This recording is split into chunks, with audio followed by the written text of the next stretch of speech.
غزہ کے حوالے سے بڑی ڈیولپمنٹ، بلکہ یہ کہا جائے تو غلط نہیں ہوگا کہ بہت بڑی ڈیولپمنٹ، بلکہ یہ کہا جائے تو غلط نہیں ہوگا کہ ایک تاریخ ساز موڑ، بلکہ یہ کہا جائے تو غلط نہیں ہوگا کہ امن کی طرف ایک بڑا قدم۔ جی ہاں، صدر ٹرمپ نے اسرائیل سے کہا ہے، امریکی صدر ٹرمپ نے اسرائیل سے کہا ہے کہ غزہ پر بمباری نہ کریں، بمباری روک دیں۔ جی ہاں، بہت بڑی ڈیولپمنٹ ہے کہ پہلی مرتبہ امریکی صدر ٹرمپ نے اسرائیل سے کہا ہے کہ غزہ پر بمباری روک دی جائے۔ اور یہ ہوا کیوں؟ اس کے پیچھے ایک کہانی ہے، اور کہانی شروع ہوتی ہے ٹرمپ صاحب کے ٹویٹ سے۔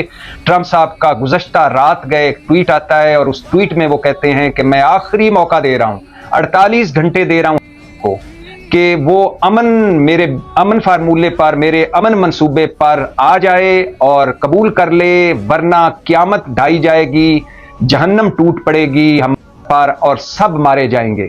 کچھ ہی گھنٹوں بعد قطر، جو امریکہ اور ہم درمیان ثالثی کر رہا ہے، ثالثی کروا رہا ہے، درمیان میں برج بنا ہوا ہے، اس کے ذریعے کا رد عمل آیا اور اس نے مشروط طور پر صدر ٹرمپ کا امن فارمولہ مان لیا۔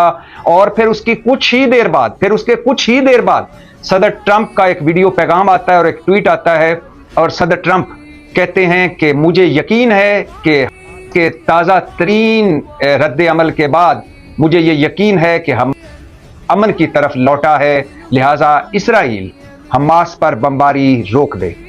ایک کے بعد ایک ڈیولپمنٹ ہو رہی ہے غزہ پر، اور ہر لمحے صورتحال بدل رہی ہے، لمحہ بے لمحہ صورتحال بدل رہی ہے غزہ پر۔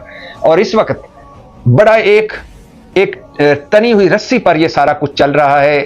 4 موقف ہیں، ایک ویسٹرن دنیا کا موقف، اور ویسٹرن دنیا کے مطالبات، امریکہ سمیت، پھر اسرائیل کے مطالبات، پھر مسلم دنیا کے مطالبات، اور پھر کے مطالبات۔